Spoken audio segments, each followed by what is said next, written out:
Yeah, I think you're right. I mean, so what I've often said, whether it's trade agreements or other investment agreements, I mean, the reality is even our grandparents' era, economic security and trade, had direct links to national security. But I think that the perception there for a long time, especially after the end of the Cold War, was that and the proliferation of FTAs, and I'm not demonizing them. I mean, I think they have a lot of significant Hmm. value still.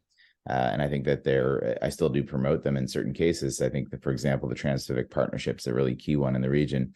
That being said, there was a perception, I think, a lot from the trade folks that run a lot of the agreements and foreign governments, and also some of the businesses who benefit from them, that basically you had trade and economy on one side and you had national security on the other. An example I'll point to: Japan's relationship with China was able to navigate this for several years, or feel like they could navigate it, where you would have significant economic and trade relations with China, number one trading partner still, and has been for some time.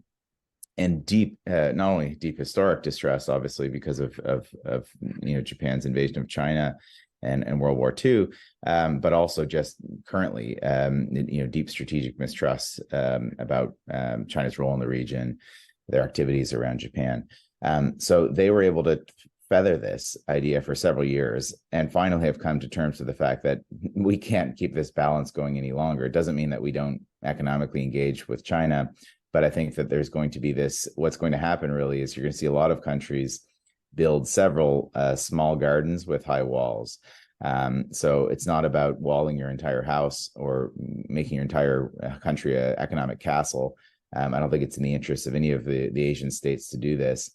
But what you will see is that on certain issues, technology, semiconductors, we've already seen it.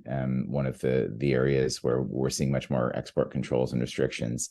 You're going to see this play out. My last point in this, though, is that I think that it has to be indigenously thought of. It has to be thought of in the region because, yes, the United States is an ally, and yes, the United States' views have to be taken into account. But it will not be sustainable if the United States is just coming to the region constantly saying, we're worried about this. This is against our interests. We demand you take these steps.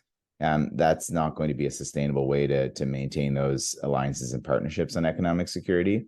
There has to be a genuine sense from the partners in the region that, okay, how do we balance this? How do we balance the sort of economic security risks, in particular with China, going forward?